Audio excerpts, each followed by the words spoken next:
Teníamos una arteriola aferente que trae la sangre al riñón.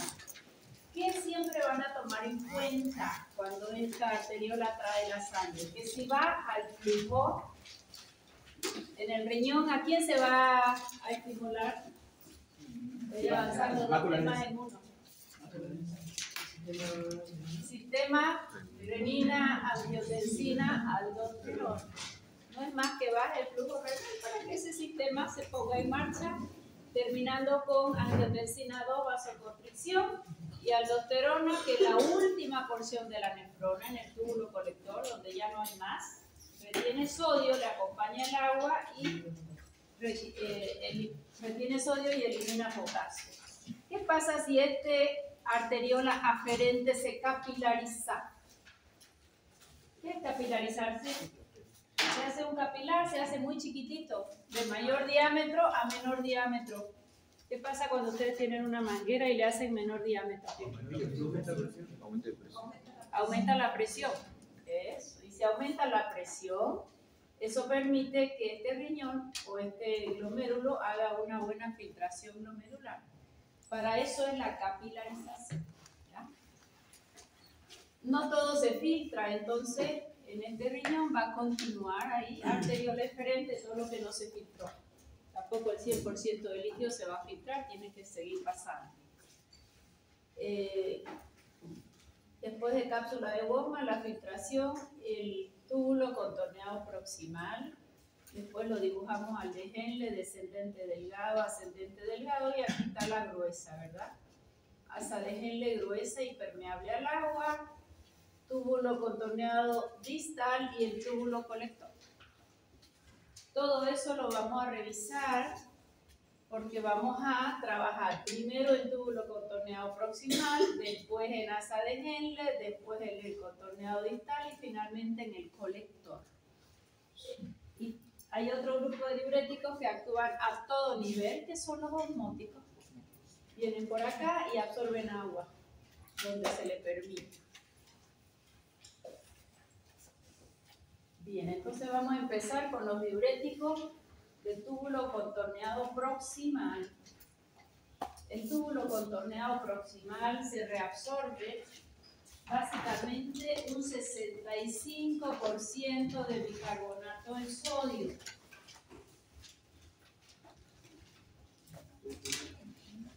Túbulo contorneado proximal, su importancia, se nos va a reabsorber un 65% como bicarbonato, cromocloruro hasta un 40%.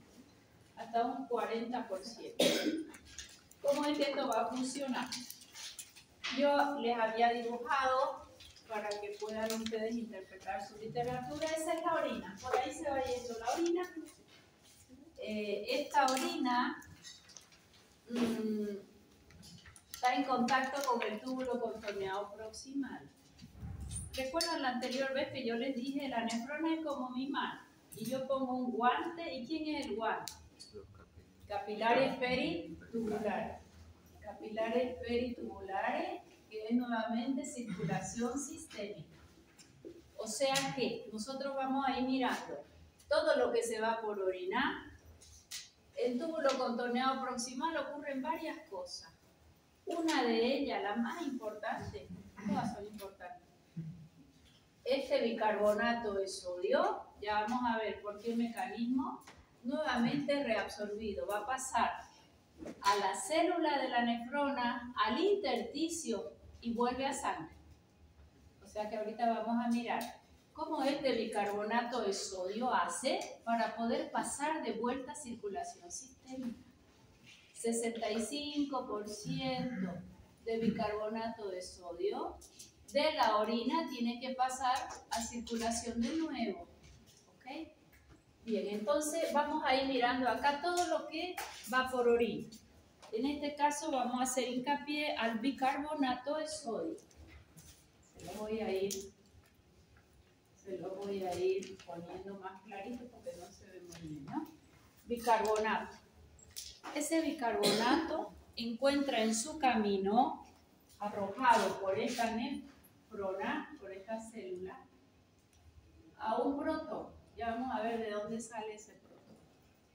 El protón es un ácido, el bicarbonato es una base.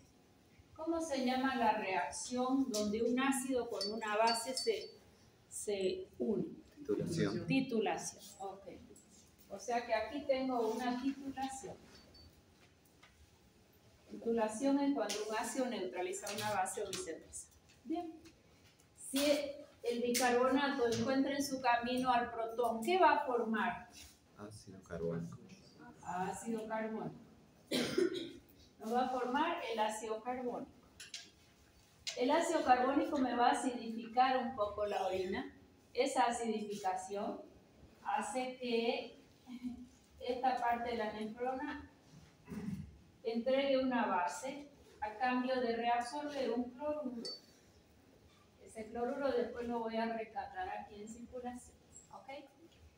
Ese ácido carbónico, una parte importante, va a ser catalizado por anhidrasa carbónica. Cuando yo digo catalizado, ¿qué significa? ¿Qué es catalizar algo? Romper, dejar mal. No. Tampoco. ¿Qué es catalizar? ¿Qué es un catalizador? No voy a matar de química nada ustedes. ¿Nicolás? Un catalizador sería un compuesto que vuelve algo simple a algo repetitivo. No. Aumenta la velocidad. Aumenta la velocidad de conducción de cualquier reacción química. Eso es un catalizador. Por ejemplo, esta reacción del bicarbonato, él se nos va a deshidratar. ¿Qué es deshidratar? Va a dar una molécula de agua más el dióxido. Esta reacción se puede producir acá en un 1%. Si hay una anhidrasa carbónica que es un catalizador, en lugar de un 1 va a ser un 30, un 40, un 60. ¿Se entendió? Eso es un catalizador. Es un agente, generalmente son enzimas las catalizadoras, que aumentan la velocidad de la reacción. Entonces, este ácido carbónico, gracias a anhidrasa carbónica, que es un catalizador, va a estimular la deshidratación del ácido carbónico. Si es deshidratación, significa que va a haber una molécula de agua que se va a ir por orina. ¿Quién queda? Dióxido de carbono. Dióxido de carbono. ¿Y el dióxido de carbono por qué se caracteriza? ¿Quién leyó algo? Por atravesar la membrana lipídica. ¿Por qué liposoluble? Entonces me va a atravesar la membrana, porque esto de aquí es la célula, ¿verdad? Es el túbulo contorneado proximal. Ya, lo vamos a completar. El dióxido de carbono es liposoluble, va a atravesar sin permiso. Una vez que llega dentro de mi célula de túbulo contorneado proximal, nuevamente se hidrata porque tiene mucha afinidad por el agua. Esa hidratación, ¿quién la va a catalizar?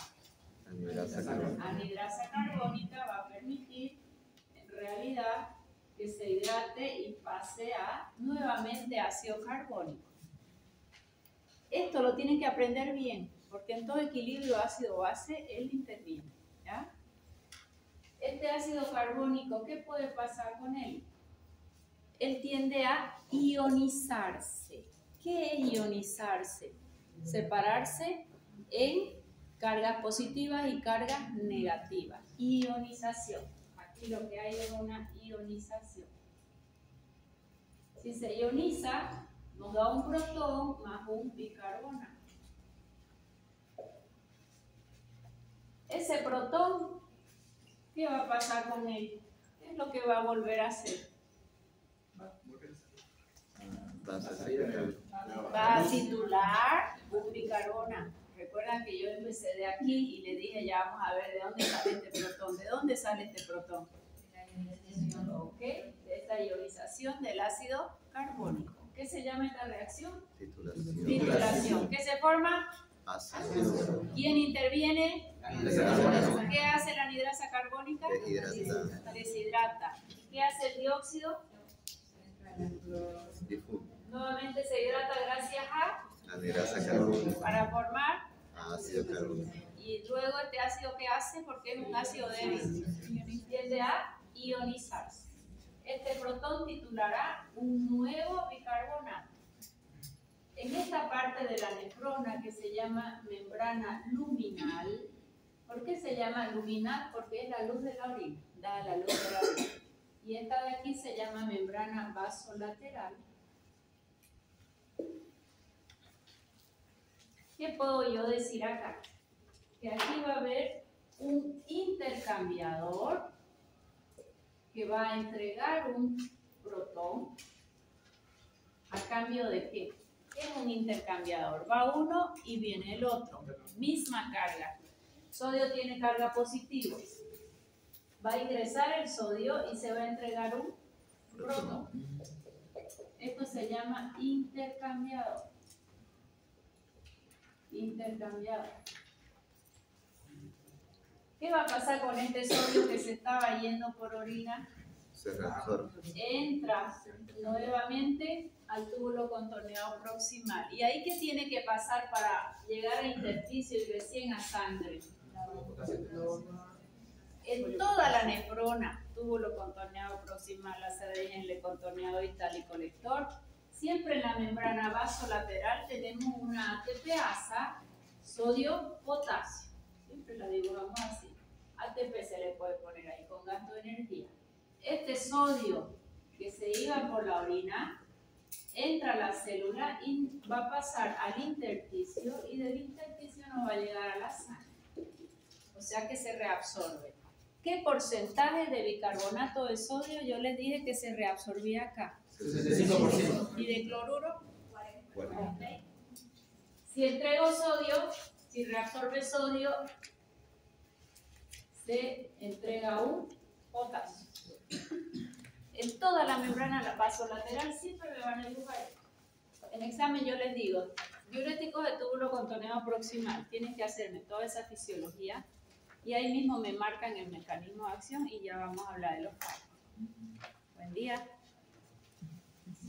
Okay. Este sodio ya llegó, pero yo les dije se reabsorbe bicarbonato de sodio. Este bicarbonato tiene su transporte, pasa a intersticio y finalmente a circulación y se forma el bicarbonato de sodio que se estaba yendo por orina, nuevamente rescatado, reabsorbido. Túbulo contorneado proximal, el que más reabsorbe, bicarbonato. Sodio en toda la nefrona. ¿Qué más?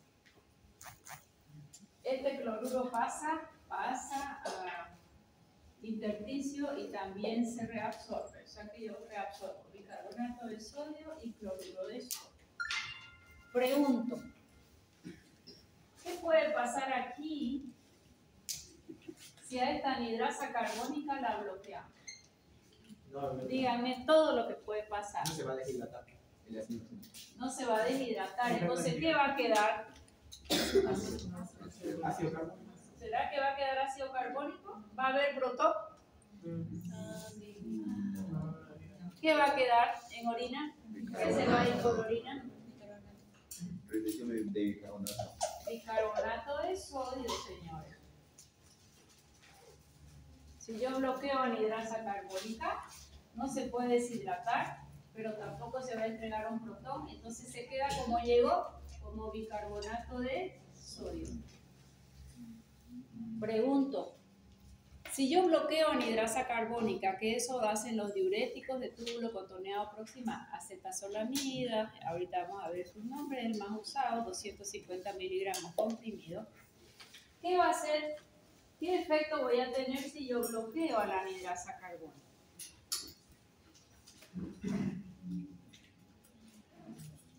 Secreción de bicarbonato. Bicarbonato de sodio se va por orina. Y si se va el sodio, ¿quién le acompaña? El agua. Y si se va sodio con agua, ¿la volemia sube o baja? Disminuye. Y si disminuye, ¿quién disminuye? Presión arterial. ¿Sería un buen diurético? No. A ver, vamos a pensar. ¿Qué porcentaje de bicarbonato de sodio se reabsorbía aquí? 65. Y si yo la bloqueo, ¿va a ser un buen diurético o no? En teoría sí. De todo el sodio que nuestro riñoncito filtra, ¿cuánto elimino por día? 1%. el 99% se reabsorbe. Túbulo contorneado proximal, asa de Henle, distal y colector y distal. Un 1%. Y acá yo bloqueo y se reabsorbe un 65% normalmente. ¿Será efectivo ese diurético o no? Si yo bloqueo anhidrasa carbónica. Me mató tu bostezo. Te voy a matar. ¿Ah? ¿Efectivo o no? Teóricamente sí. No es potente. La palabra potencia en farmacología no existe. Efectividad sí. ¿Pudiera ser efectivo? Sí, muy efectivo. Sin embargo, como estoy al inicio de la nefrona, ¿qué hace asa de Henle, el contorneado distal y el colector? Enloquece y reabsorbe sodio. Fuera incompatible con la vida si yo bloqueo una reabsorción de un 65 y un 40%. Si apenas 1% yo elimino por día. Con un diurético llego al 2, al 2,5, no más. ¿De acuerdo? O sea que yo esperaría que fuera un diurético muy efectivo, sí. Sin embargo, como diurético no sirve. ¿Por qué? Porque como estamos al inicio de la nefrona, el asa de Henle va a reabsorber el doble y toditas las porciones del túbulo también. ¿Quedó clarinísimo? Ya. Como diurético se aplazó. ¿Lo voy a usar en hipertensión? No. ¿Y para qué lo vamos a usar? A ver, vamos a pensar. Si yo pierdo bicarbonato por orina, ¿qué va a pasar en sangre? ¿Para qué lo quiero? ¿Cuándo quiero yo perder bicarbonato por orina? Alcalosis metabólica. Ojo, normalmente es efectivo en alcalosis metabólico de 3 a 5 días. Solamente. Porque después ya no se pierde tanto bicarbonato. Esta porción de la nefrona es la única que reabsorbe gran cantidad de bicarbonato. Más adelante bicarbonato no se reabsorbe, el sodio sí. O sea que yo estoy segura que pierdo bicarbonato. Si yo pierdo bicarbonato, lo voy a usar en alcalosis metabólica. ¿Cuándo más quiero una orina alcalina?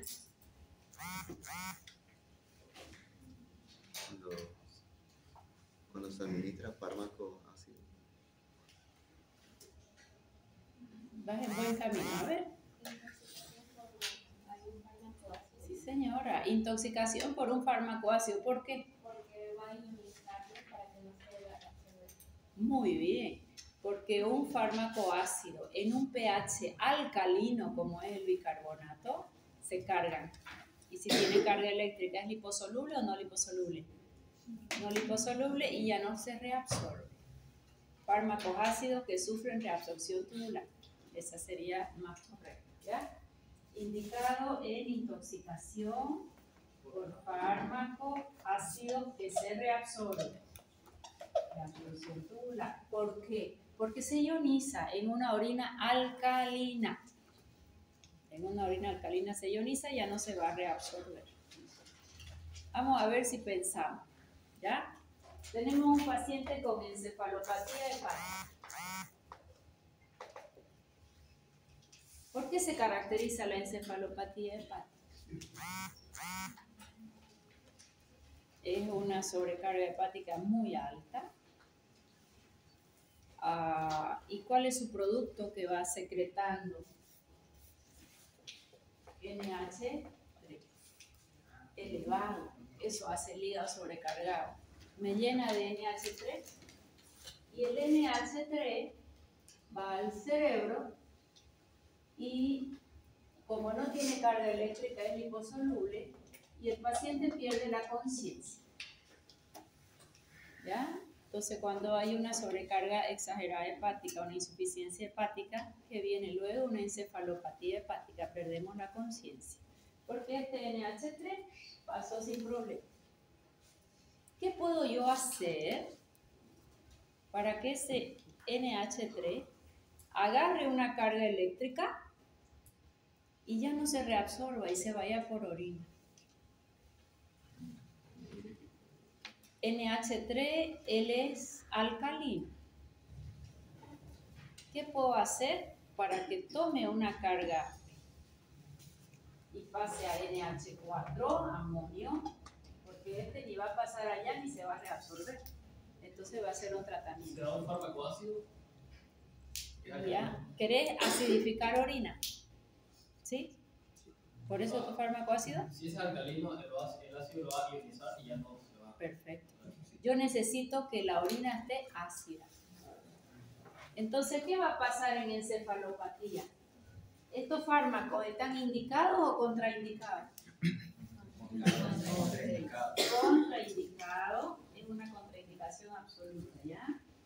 En encefalopatía hepática, ¿por qué? Porque si el fármaco alcaliniza la orina, ¿qué va a pasar con NH3? Se mantiene como tal y como es liposoluble se reabsorbe acá y sigue pasando a circulación sistémica lo que ya se tenía que ir y llega al cerebro fácilmente. ¿Se entendió? Sí. ¿Qué tendríamos que hacer? Acidificar orina. Si yo acidifico a orina, NH3 pasa en orina ¿a qué? A NH4 y ya no se reabsorbe. ¿Quedó mejor? Doctora, pero no es muy tóxico el NH4. No, porque él no entra a ningún órgano, porque tiene carga eléctrica. NH3 sí. NH3 es difusible, es liposoluble. NH4 no. Él va a buscar la forma de irse del cuerpo. Nadie lo quiere, ninguna célula, tu cerebro no va a entrar.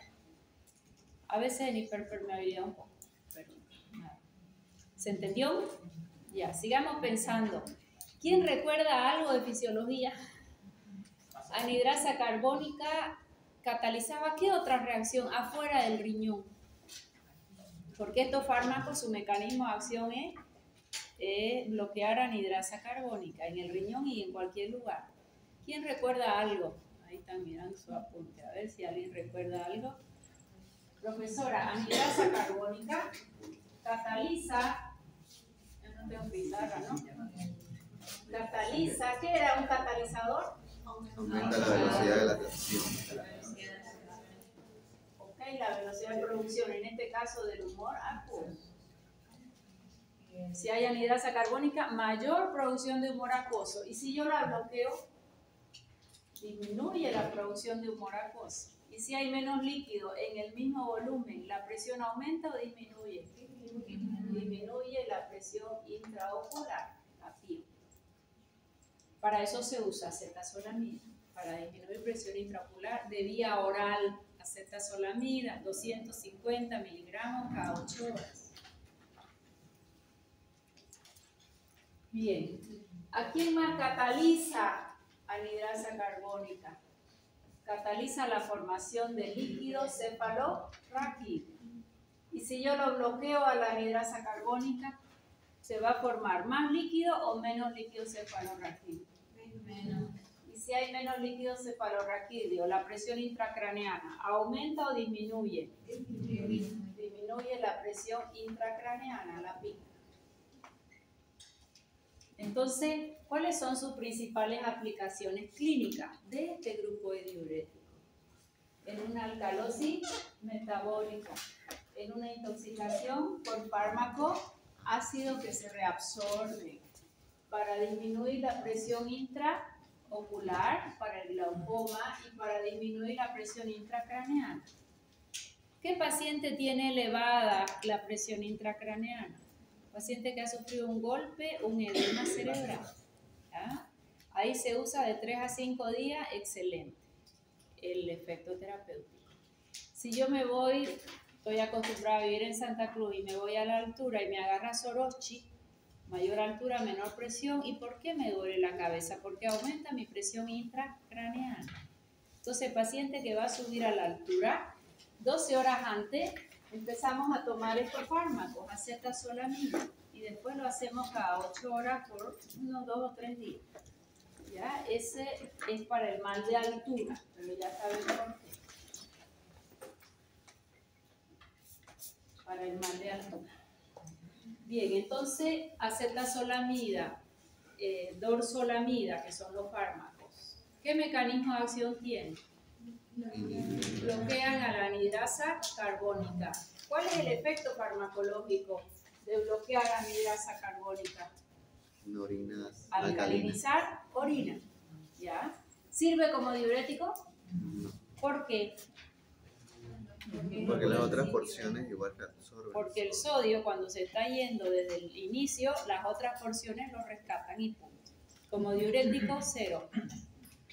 ¿Ya? ¿Lo uso en hipertensión arterial? No. Diurético, cero. ¿Cuáles son sus principales indicaciones? Alcalosis. Alcalosis metabólica, porque pierdo bicarbonato por orina. Intoxicación por fármacos ácidos, ¿por qué? Se ionizan en orina alcalina y ya no se reabsorbe. Disminuye la presión intraocular para el glaucoma, la intracraneana, mal de altura.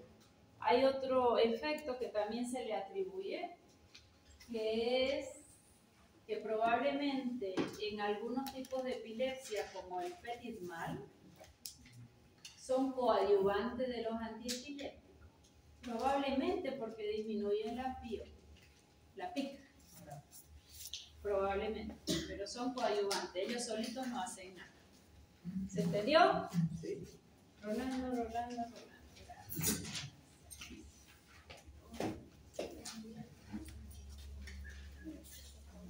¿En qué paciente está contraindicado? Encefalopatía hepática. ¿Por qué?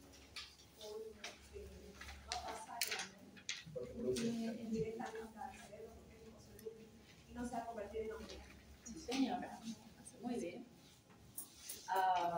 Doctora, el glaucoma es diferente de ángulo abierto o cerrado en este caso. Ángulo cerrado es emergencia.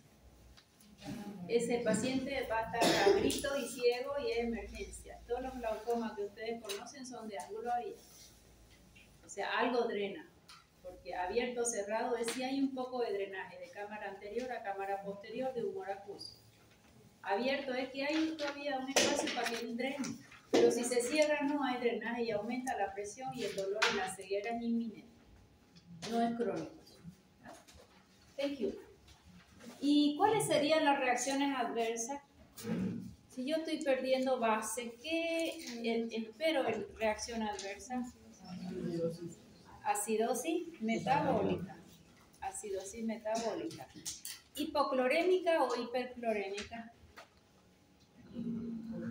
Acuérdense que ahí el cloro se reabsorbía porque se entregaba una base, ¿no es? Hiperclorémica. Porque acá se reabsorbe el cloruro de sodio en alto porcentaje. El cloruro más adelante no se reabsorbe tanto, pero algo sí. Vamos a ver qué nos falta. Indicaciones, ahí está, cetazolamida, comprimido de 250. Y la diclorfenamida que no la usamos. Esta es hidrogatita. ¿Para qué la usamos? En glaucoma, cada 6 horas, normalmente se la hace cada 8 horas. Para alcalinizar la orina, en intoxicación por fármaco ácido que se reabsorbe. En alcalosis metabólica, ¿por qué? Porque estoy eliminando bicarbonato. Mal agudo de montaña, porque disminuye la presión intracraneana, coadyuvante de epilepsia. En hiperfosfatemia intensa, más adelante hace perder fosfato, porque si se están yendo las bases,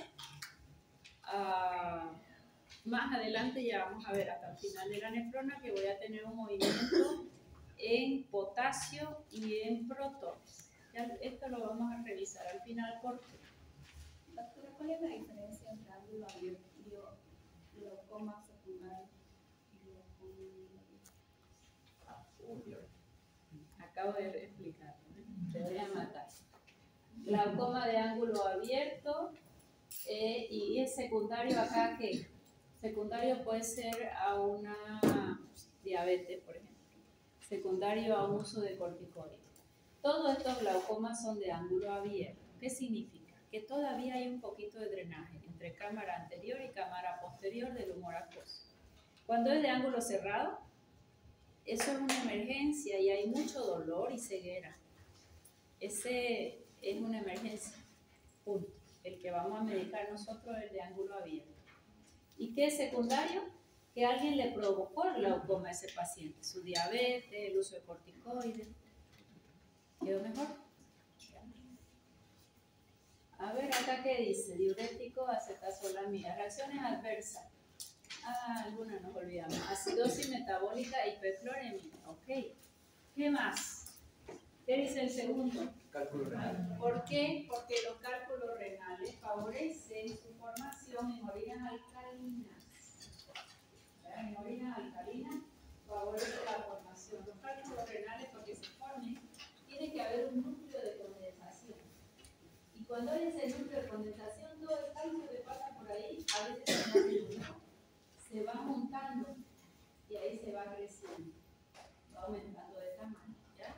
En las orinas alcalinas puede aumentarse la probabilidad de cálculo. Desgaste renal de potasio. ¿Por qué voy a tener desgaste renal de potasio? Y acá le voy a enseñar una cosa que se la van a poder decir. Me está yendo bicarbonato de sodio, ¿verdad? Si se va mucho sodio, ¿quién es la última instancia que me va a retener ese sodio que me está yendo de gran cantidad? Aldosterona, profesora, el túbulo colector. Se estaba yendo mucho sodio acá, entonces se retiene el sodio y ¿quién se elimina?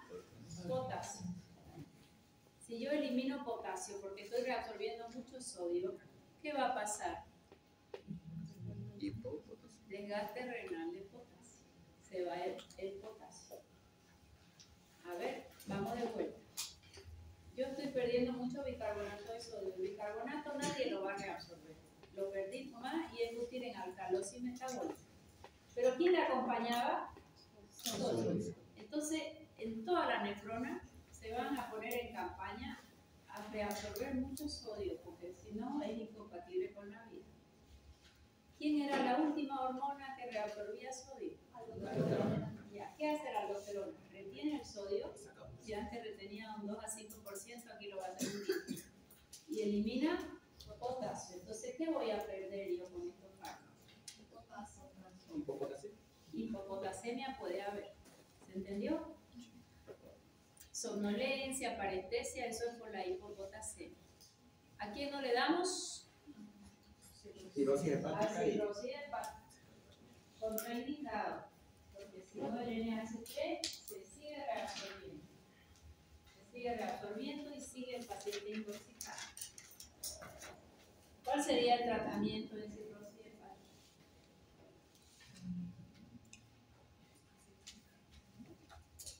Acidificar la orina. Acidificar orina. Y el diurético lo vamos a ver enseguida. Bueno, esos son todos los efectos adversos, los estudios. No, solo los vamos a revisar.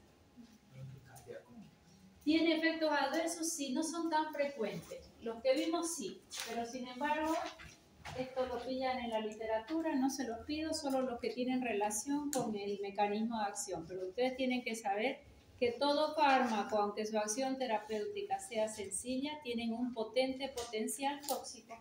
Pérdida de apetito, que se le altere el gusto, que la glucosa baje, un Steven Johnson, cristales en orina porque favorece los cálculos, un Steven Johnson, parálisis, parestesia, rubor. Esto es casi todos los fármacos que produce una importante cantidad de reacciones adversas. ¿En cuáles yo hago hincapié? En los que tienen relación con el mecanismo de acción. Ahí yo lo paso. Más si tu paciente solo toma acetazolamida y empieza con otro problema de salud, ahí tienen que revisar todos los efectos adversos. La letra chica de la literatura. ¿Dónde les dije yo que pueden encontrar buena literatura de reacciones adversas? Fichas técnicas, porque ya han sido revisadas por el sistema de farmacovigilancia. Las del sistema español las tenemos libres, no pueden trabajar. En el fármaco, ficha técnica, PDF, Agencia Española de Farmacovigilancia y la India. Bueno, en cuanto a su farmacocinética, son fármacos con semivida muy corta, por eso es que lo administramos cada 6 o cada 8 horas. No se biotransforma, o sea que una insuficiencia hepática no tendría problema de darlo, pero sí puede afectar la encefalopatía. Bien, hasta ahí tengo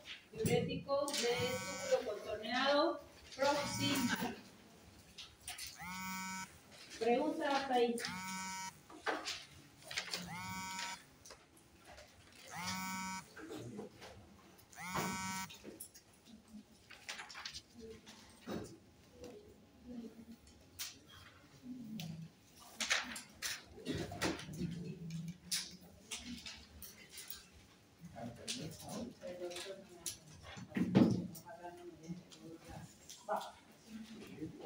Asa gruesa de Henle. ¿Quién recuerda de fisiología qué característica tenía el asa delgada y el asa gruesa de Henle? Arriba las manos. Canta. En la asa delgada es totalmente permeable al agua. En la asa gruesa es impermeable al agua, pero hacia los otros. Eso es fundamental. Lo que es permeable al agua, apréndanlo siempre. El agua diluye lo más concentrado. Si la orina va concentrada, va a pasar agua de la orina al intersticio o del intersticio a la orina. A ver, de nuevo, quiero que razón.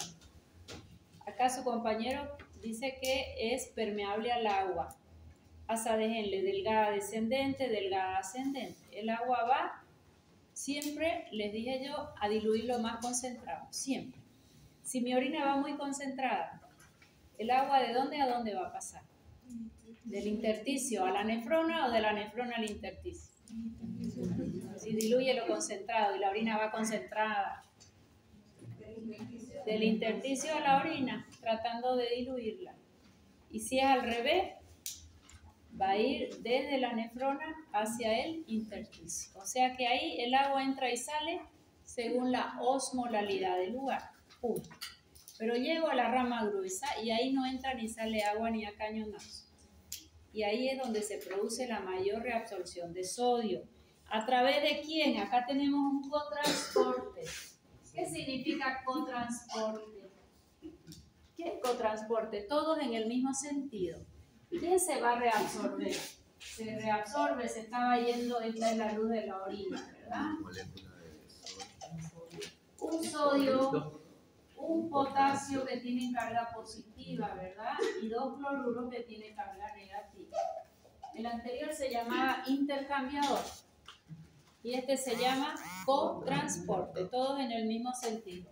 Si yo les pregunto, ¿qué se reabsorbe en la rama ascendente de Henle? Sodio, potasio y dos cloruros. Vamos a ir siguiendo a cada uno. Si entra sodio por este mecanismo, ¿qué pasa luego con el sodio? Que teníamos siempre en la membrana vasolateral. Yo les dije que siempre está una ATPasa. ¿Y qué era lo que hacía esa ATPasa? Ese sodio pasa a intersticio para después pasar a circulación sistémica y reabsorberse. Se reabsorbe un sodio a cambio de ¿quién? De un potasio. A cambio de un potasio. O sea que este potasio de momento se queda ahí. Acá solo llegó sodio. El potasio entró por este lado, desde la orina, y entró también del intersticio de la sangre. Por los dos lugares llegó potasio. Prohibido bostezar. Si entra mucho potasio, aumenta mucho esa permeabilidad y tiende a salir nuevamente hacia la orina. Eso se llama retrodifusión. Retro porque va para atrás. Retrodifusión o difusión retrógrada de potasio.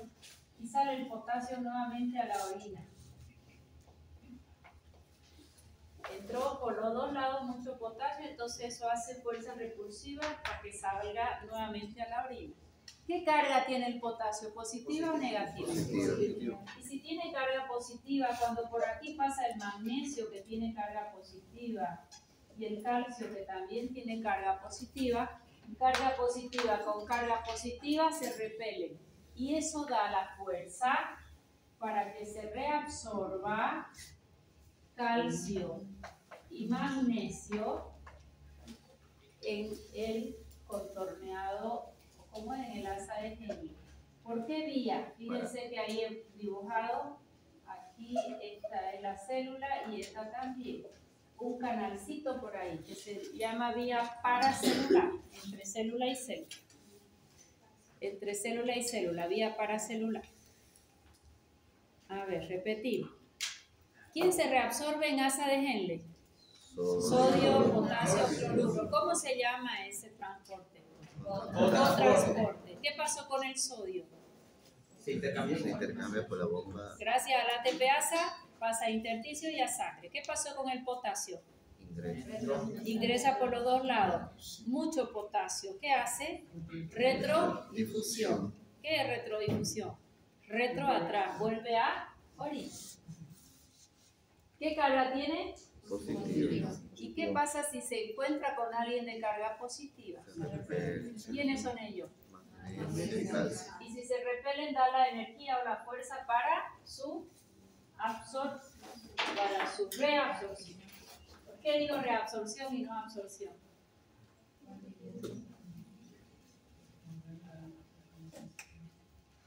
Esta batería ya no dura nada, Una pregunta. Cante. ¿No es la diferencia de concentración de carga positiva que mueve al magnesio y al calcio? No, carga positiva con carga positiva se repelen y eso da una fuerza que hace que ellos puedan tener la energía para pasar por ese canal.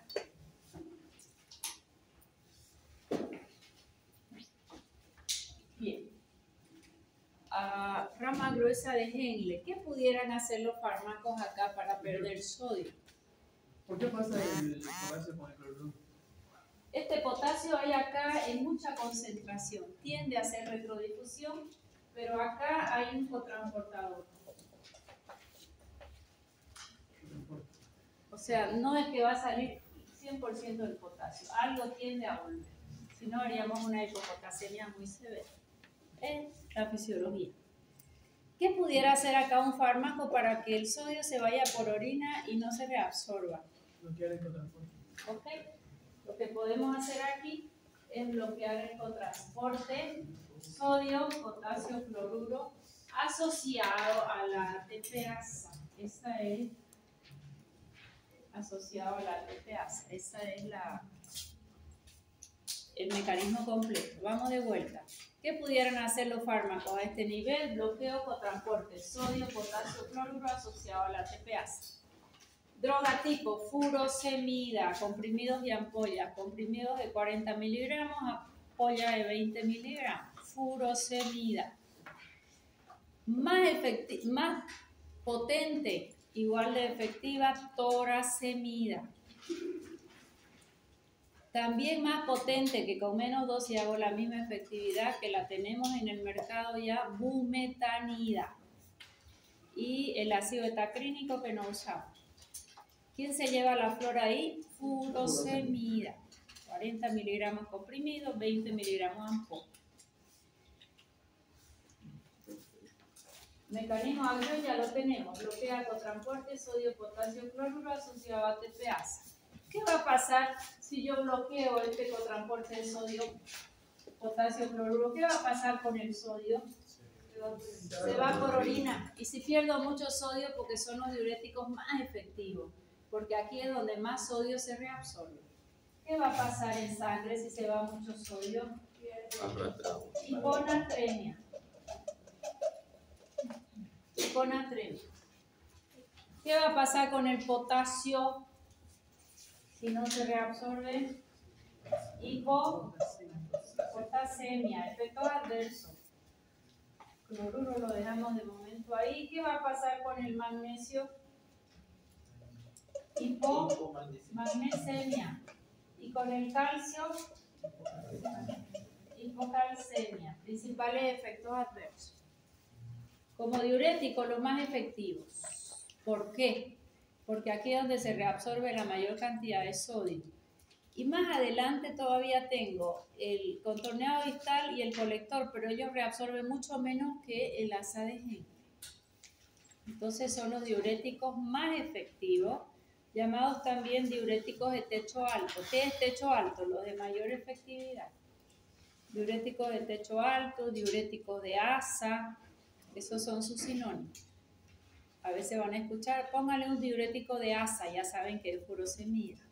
O use un diurético de techo alto, furosemida.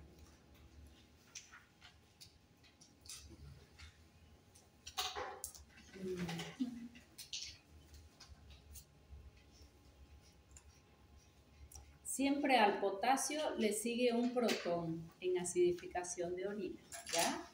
Acá si hay hipopotasemia, también va a haber una disminución, si se está yendo por orina potasio, también se va a ir un protón.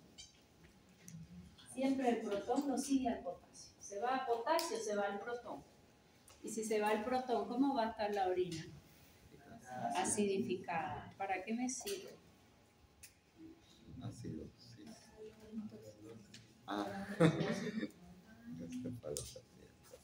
Bien. ¿Hasta ahí se entendió? Ya, ahora vamos a ver qué falta. Ven, ahora Rolando, es para que se distraiga. Es que él es hiperactivo. Hay que darle tarea todo el día. A los niños hiperactivos hay que hacerle tarea todo el día. Mamá, ya terminé esto, vamos a hacer otra cosa. El otro día leía un artículo tan interesante. No es que los niños hoy sean hiperactivos, es que los adultos ya no les prestan atención. ¿Qué hace papá cuando llega a casa? ¿Qué hace mamá cuando lo está manejando, llevando, que pudiera conversar con él en el semáforo?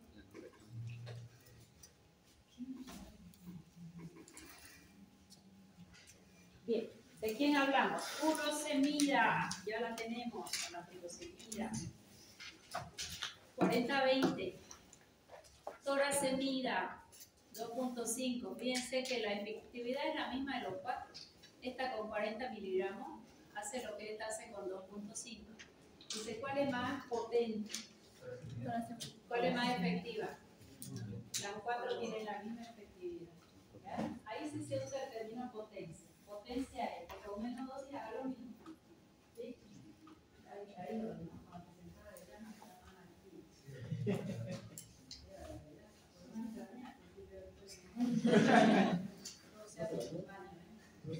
Bumetanida la estamos usando. Bumetanida y torasemida, ¿ya? Un miligramito lo que te hace componer. Es más potente, pero efectividad es igual. Ácido betacrílico no lo tenemos. Doctora, ¿y por qué uno daría una bumetanida en vez de una furosemida? ¿Qué tal? En realidad lo que usamos ahora es o puro o torasemida. Diferencias en su farmacocinética, en su biotransformación. A veces diría una u otra. Ya la vamos a ver. Más, ¿qué es lo que ocurre con los fármacos? Yo quiero que se lo metan en la cabeza bien metido. En la matriz, el laboratorio que lo ha producido tiene su patente y antes era 10 años, ahora 6, creo que 5, 2, cuánto ya va. Solo ese laboratorio lo puede producir. Tiene derecho al patente. ¿Para qué? Para que rescate su economía, todo lo que invirtió el año. Y después de que se vence la patente, cualquier laboratorio puede hacer enalapril y ponerle el nombre genérico o ponerle el nombre que quiera. A un enalapril, entonces ya no va a costar 10 pesos, va a costar 5, 4, 3, el precio que yo le pongo. ¿Qué ocurre con la industria? Cuando ya se le venció la patente, tanto había invertido, le va cambiando algo a la molécula, generalmente farmacocinética, y lanza otra al mercado. Después de enalapril, ¿quién salió? Lisinopril. Y resulta que el lisinopril ya no se usaba cada 6 a 8 horas, se usaba cada 12. Y después sacó captopril, mismo mecanismo de acción. Pero captopril puedo colocar debajo de la lengua porque es liposoluble. Llega a circulación sistémica sin biotransformarse. Y resulta que el enalapril solo se tiene que biotransformar en el hígado para ser activo. ¿De qué te estoy hablando? Diferencia farmacocinética. O sea que el mecanismo de acción es idéntico. Enalapril, lisinopril, captopril, rimipril y todos los priles que salieron. O sea, uno dura más y otro dura menos. Uno se biotransforma por glucurónico y el otro por acetilación. Uno se vida más corta, el otro se vida más larga. Mismo mecanismo de acción. ¿Qué me interesa aquí? Profesora, ¿hay alguno que tenga un mecanismo de acción diferente? No. O sea que las diferencias que son farmacocinéticas, no farmacodinámicas. ¿Qué es farmacocinética? Diferente absorción, distribución, metabolismo o excreción. Imagínate si tenemos una hepatopatía. Sacamos un diurético que no se biotransforma, va a ser superior al que sí se biotransforma. Pero el mecanismo de acción sigue siendo el mismo. Eso es su farmacodinámica. Entonces la industria del fármaco no para. Si yo, mi laboratorio inventó el enalapril, no me cuesta nada modificar la molécula para hacerlo en mi vida más larga y hacerlo como el último. ¿Qué pasa con los azoles, con el omeprazol? O el omeprazol cuando salió valía la ampolla 200 pesos. Ahora tenés una ampolla de 10 o de 20. Y hay de un peso el día. No sé cómo hace porque tiene hasta cubierta en ceniza, pero bueno, hagamos cuenta que tiene lo que dice. Entonces, ese laboratorio que invirtió en omeprazol, después va a decir, no, esta molécula es mejor, es omeprazol, es levoomeprazol, es no sé qué omeprazol. Más el mecanismo de acción sigue siendo el mismo. Pero al médico se lo venden como es lo último, lo más moderno, y el mismo mecanismo de acción. Solo tienes que preguntar qué diferencia farmacocinética tiene. Ahí lo mataste, visitado. A ver, no sea miembro de la sí, a mí nunca me visitaba. Me traían algo y yo preguntaba, doctora, este es omeprazol superior a omeprazol. A ver, cante sus diferencias en cuanto al mecanismo. Su diferencia para. No, volver. ¿No? Yo normalmente el visitador viene así para regalarte con 2 antejitas más de uno y va a entrar entre paciente y paciente. Doctora querida, tan linda, le saludaría como le va, no se olvide. El omeprazol tiene que ser de tal laboratorio, le dejamos su recorrido, le dejamos qué necesita acá en el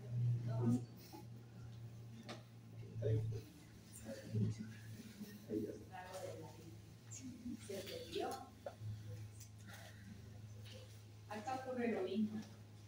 Tenemos mismo mecanismo de acción. Bueno, ahora yo les voy a preguntar por qué. La indicación de oro de furosemida en ampolla es edema agudo de pulmón. ¿Quién me dice por qué? Bien justificadito y levantando la mano. A ver, todos los que pudieran contestar, arriba las manos. Ya tengo el mecanismo de acción, tengo el efecto farmacológico. ¿Por qué en edema agudo de pulmón? ¿Quién más? ¿Quién más? ¿Quién más? No voy a avanzar hasta que no piensen todo. 1 minuto para pensar. ¿Por qué furosemida es útil? Es un patrón oro, un droga de oro en el edema agudo de pulmón. Voy a preguntar a cualquiera.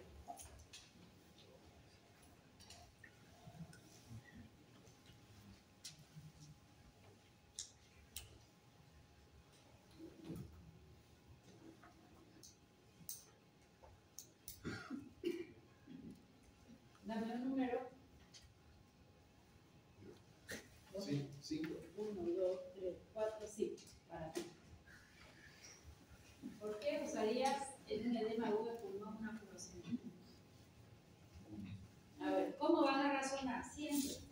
¿Qué objetivo quieres? Si yo te pregunto, ¿qué quieres de un edema agudo de pulmón? ¿Cuál es tu objetivo? ¿Qué pasó con ese pulmón? ¿Se llenó de qué? Quiero que aprendan a razonar, es un esfuerzo mental.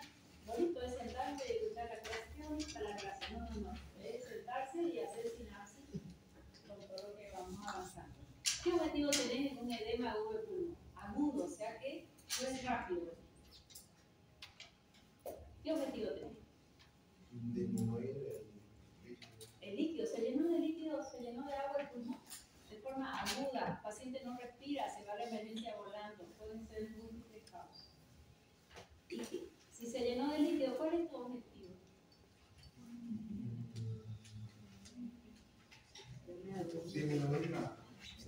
disminuir la presión que hay en el pulmón, la presión pulmonar. Pero no hace nada bajando presión si el líquido sigue ahí.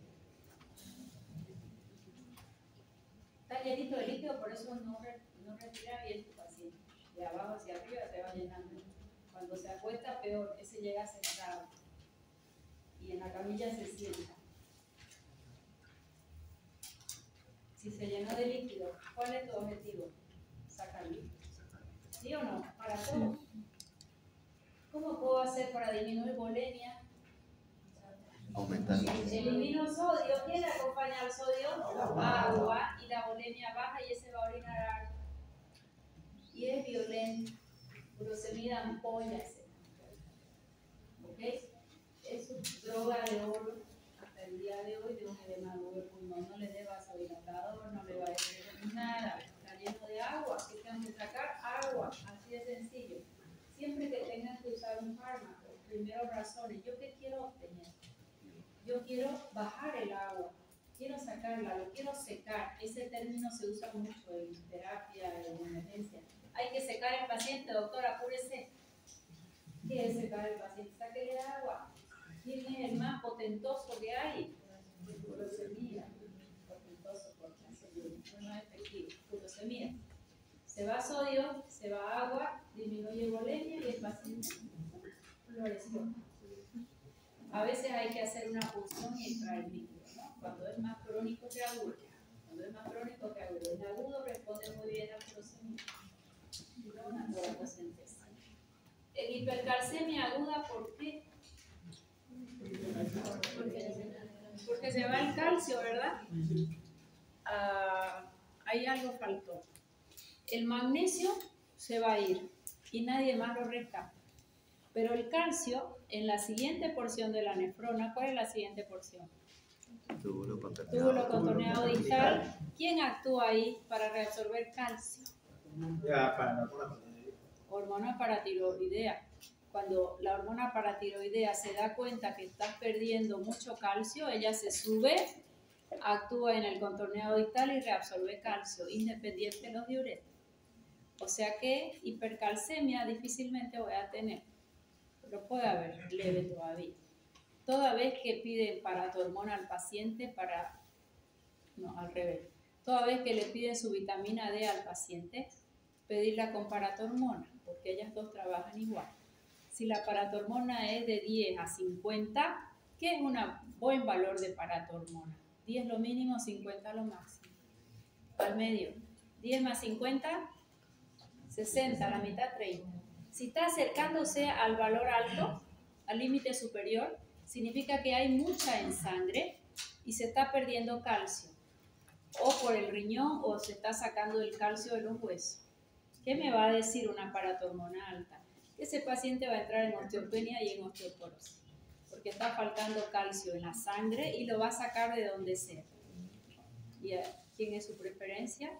El hueso. Aquí va a actuar en el riñón también.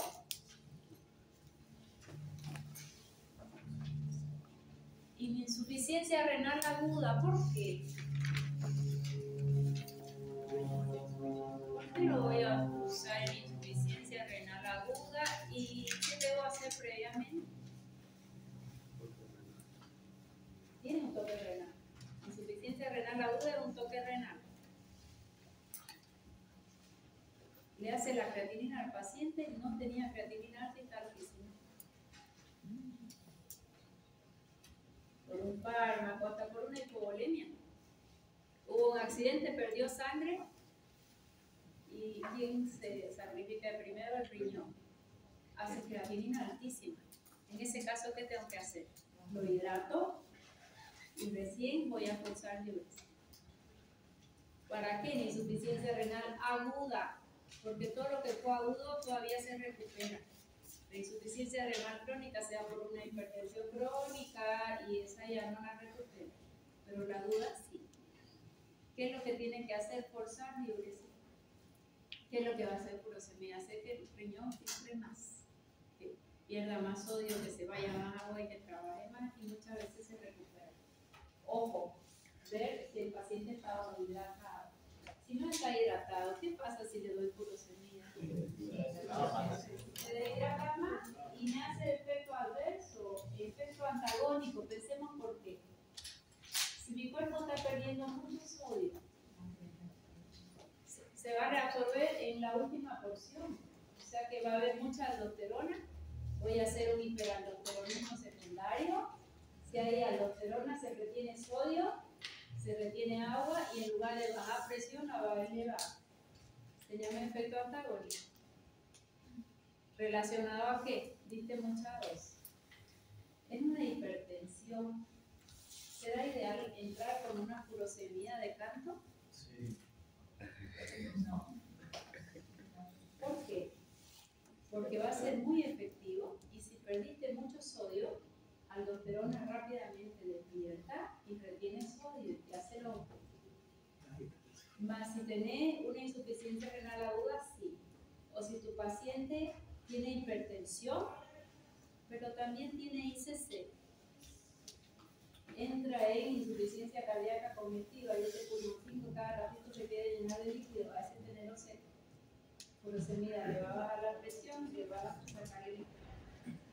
Pero en un hipertenso que lo pillaron en la consulta, después a un chequeo que se llama de rutina, hay empresas que te mandan a los pacientes que les hagan un chequeo anual.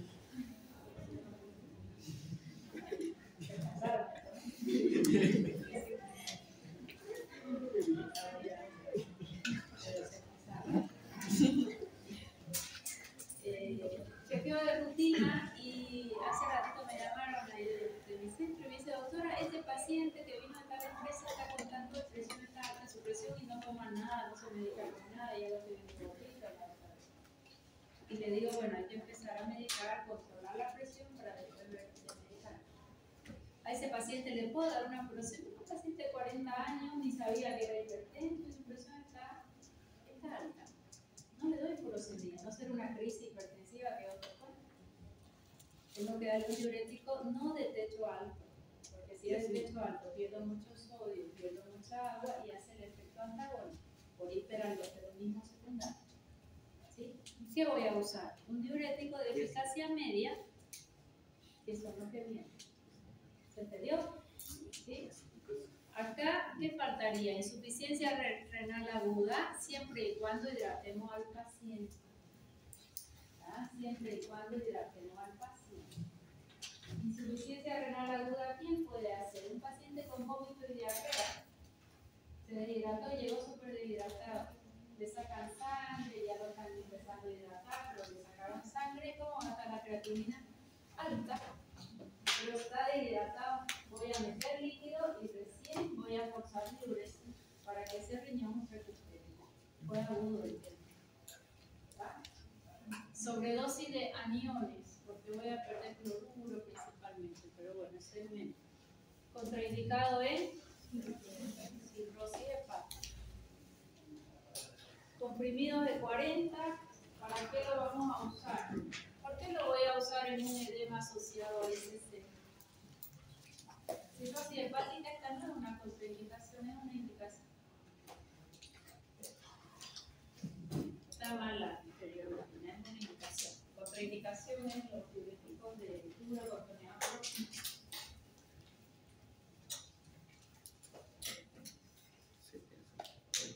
Estos van a ser hipopotasemia. Si se va a potasio, se va al protón. Y si hay protón en orina, el NH3 se ioniza. Se ioniza y se va. Edema subsiguiente a quemaduras.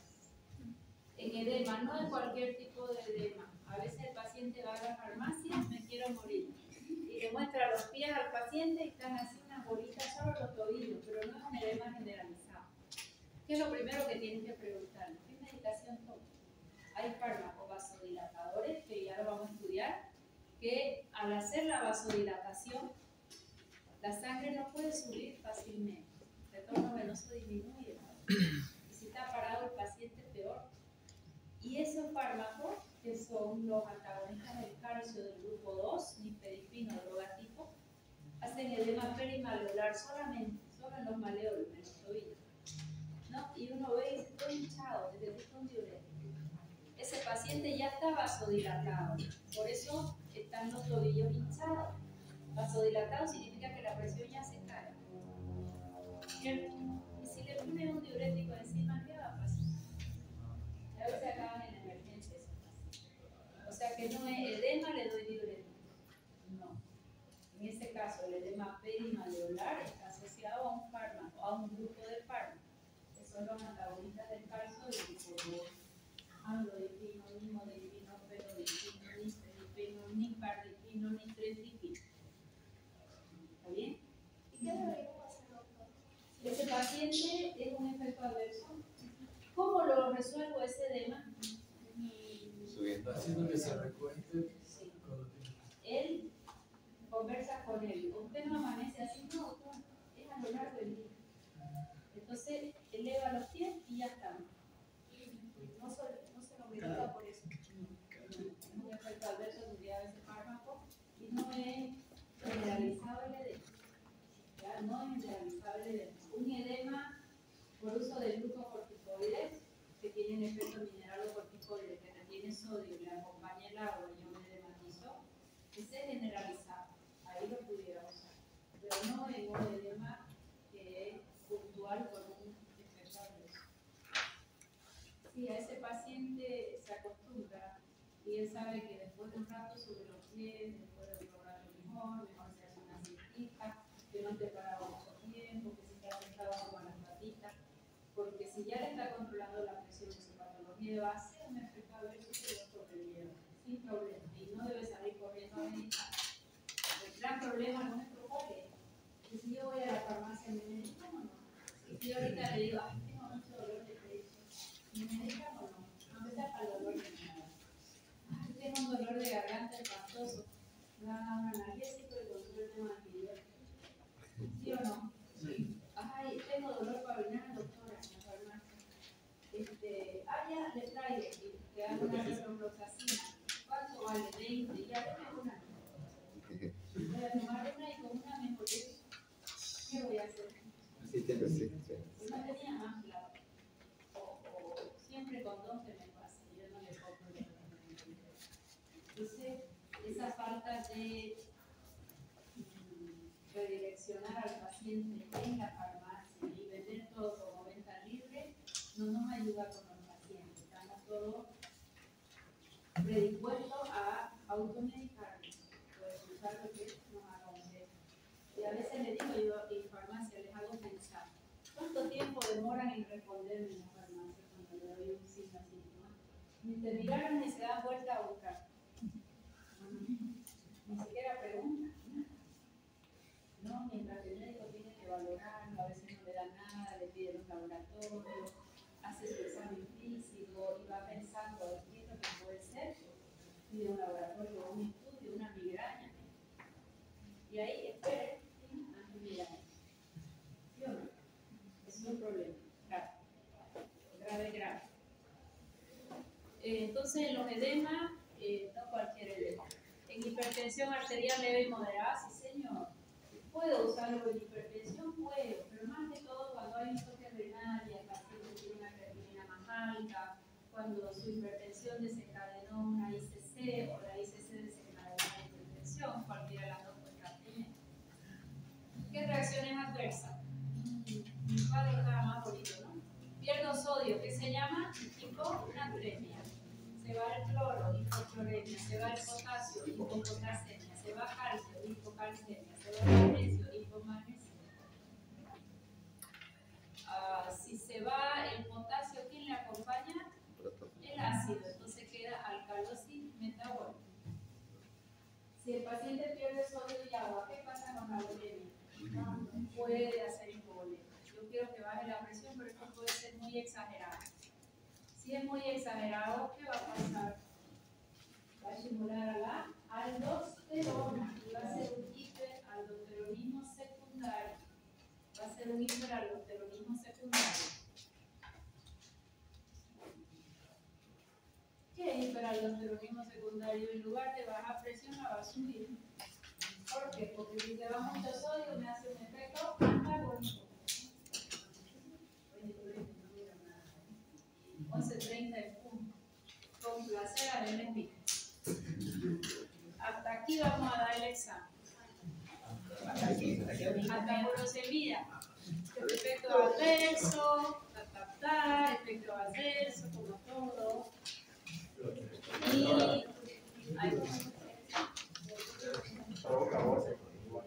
puede provocar aborto, sí, diuréticos contraindicados en el embarazo. Disminuyen el crecimiento intrauterino. ¿Qué le damos a una embarazada hipertensa? Alfa-metildopa o cloruro de magnesio en eclampsia. no con sulfato, endovenoso. Le damos la Betalol, profesora, beta bloqueante nuevo, gracias. Los que tienen examen o práctica me van a esperar 15 minutitos. Ya voy a ver si